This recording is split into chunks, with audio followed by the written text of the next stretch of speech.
Cost of groceries still too high. The voters know it. I know it.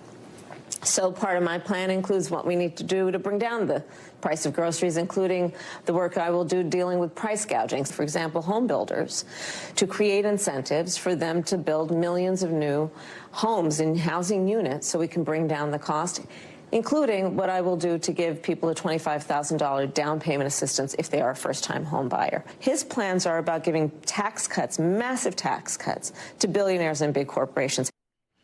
Louisiana Senator John Kennedy joins us now to talk more about this. You know, it's the same idea. It's what is it? It's you want to just give money away to home builders, hoping that they build more houses so housing gets cheaper, and you want to blame corporations for price gouging rather than take the blame for inflation yourself. I don't think Americans are buying this. Clearly, they're not. Yeah. Rob, you don't have to be a Latin scholar to figure out what's going on at this moment. 13 days until the election, and Ms. Harris is behind. That's why you see her and President Obama and all of the pop stars and movie stars and people who partied with Harvey Weinstein running around like ants in a sugar bowl. They may bring back Michael Avenatti before it's over with. Their strategy seems to be Trump is a Nazi, Trump used the F word, Trump hates little warm puppies. You know, most voters, unless they're cell-deep stupid, have already formed an opinion about President Trump. That's not why the vice president has fallen behind. She has fallen behind because the American people, or at least a critical portion of them, are very uncertain about her. And they want to be reassured. Yeah. They want to know that she's not a chowderhead.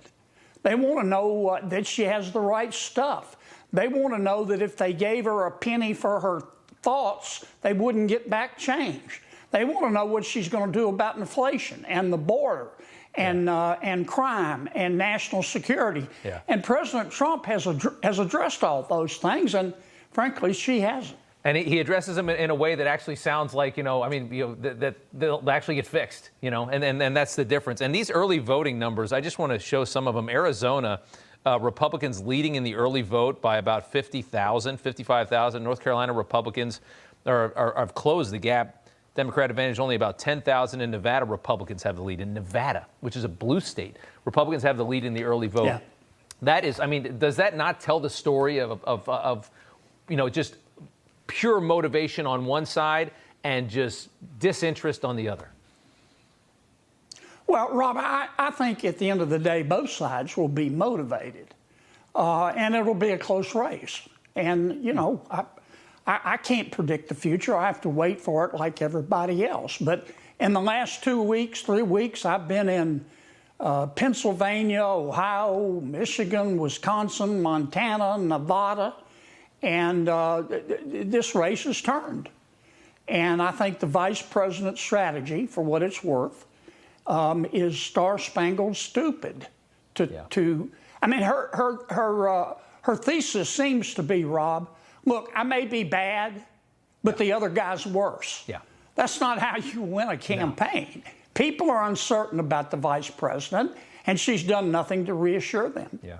It is something to me that when it's Trump and the way that they vilify him, the fact that Democrats aren't climbing all over themselves to vote against him in these early voting numbers, to me, is an indicator of something. And the fact that Republicans are actually, in a state like Nevada, that more Republicans early voting than Democrats, to me, is a huge indicator of what's coming. I got 10 seconds. Go ahead.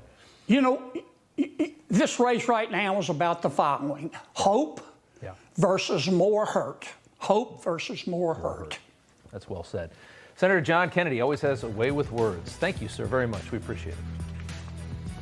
Thank you. Everybody's reporting the same stories, the same spin. You turn the channel, it's always the same. But not us. We're different. We report the real news. No spin, just the facts. Turn to us, and you won't turn back. Tune in to Rob Schmitt tonight on Newsmax.